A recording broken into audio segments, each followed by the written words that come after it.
पूर्व में केंद्र सरकार के द्वारा पोषण ट्रैकर ऐप के माध्यम से आंगनवाड़ी का कार्य किए जाने की बंदिश लगाई गई थी, जिसका आंगनवाड़ी कार्यकर्ता सहायिकाओं ने खुलकर विरोध किया था। हालांकि इस विरोध के आगे केंद्र सरकार नहीं झुकी और केंद्र सरकार ने हर हाल में पोषण ट्रैकर ऐप से ही कार्य करने के निर्देश दिए। जहां नेटवर्क, डाटा, मोबाइल फोन की समस्या सहित विभिन्न परेशानियों को झेलते हुए पोषण ट्रैकर ऐप में काम करने के बावजूद अब मध्य प्रदेश सरकार ने आंगनवाड़ी कार्यकर्ता सहायिकाओं पर संपर्क ऐप की पाबंदी लगा दी है।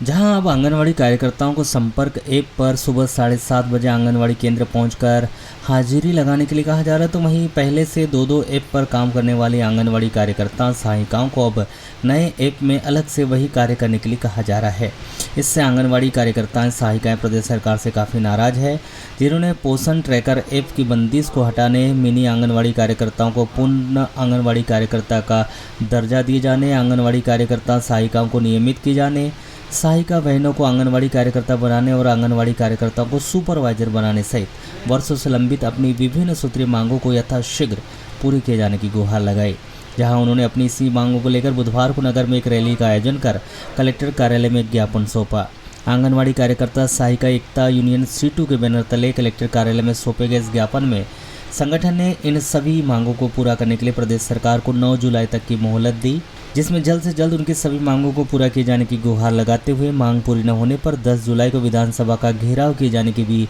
चेतावनी दी।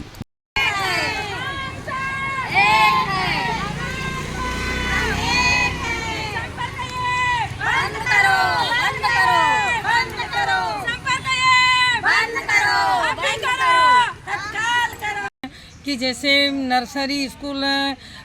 प्राइमरी में 3 से 6 साल के बच्चों को जो देने की शासन की बातें चल रही हैं, हम लोग ये शासन से मांग कर रहे हैं कि 3 से 6 साल के बच्चे आंगनवाड़ी में ही रहें और KG1, KG2 के बच्चों को हम आंगनवाड़ी कार्यकर्ता ही अपने आंगनवाड़ी में पढ़ाएंगे। और दूसरी चीज़ ये है कि हमारा जो संपर्क ऐप में लोकेशन उसको तत्काल प्रभाव से बंद। हमको भी भोजन करना है, हमारे भी बच्चे, हमारे भी पति, हमारा भी परिवार है, हमको भी उनको लेकर के चलना है। 7:30 बजे हम नहीं पहुंच पाती हैं। और जहां तक सवाल है कि हमें संपर्क ऐप में काम करना ही नहीं है और यदि सरकार ने इस संपर्क ऐप को बंद नहीं किया तो हम इसका कड़े से कड़ा विरोध करेंगे और संसद का भी घेराव करेंगे। तो मध्य प्रदेश में संपर्क ऐप चलाया जा रहा है, उसको तत्काल सरकार से निवेदन है कि तत्काल बंद किया जाए, क्योंकि आंगनबाड़ी कार्यकर्ता पूरी तरह से 2-2 संपर्क ऐप और पोषण ट्रैकर में काम कर रही है। और जो पोषण ट्रैकर में तो काम पहले से ही कर रहे हैं, लेकिन वो केंद्र सरकार का था, उसके लिए भी हमने काफ़ी विरोध किया, लेकिन वो बंद नहीं हुआ। लेकिन हम ये राज्य सरकार से गुहार कर रहे हैं कि ये संपर्क ऐप को तत्काल बंद किया जाए, क्योंकि इसमें जो उपस्थिति का समय है वो 7:30 बजे का है। हमारी कार्यकर्ता बहनें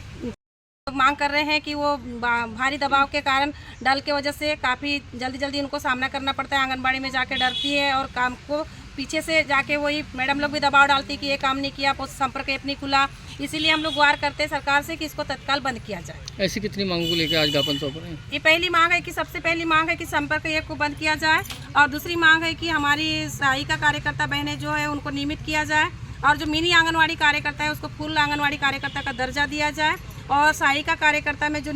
कार्यकर्ता जो रिटायर होती हैं सहायिका बहनों को कार्यकर्ता बनाया जाए, और हमारी कार्यकर्ता बहनों को सुपरवाइजर पद पर पदोन्नति किया जाए।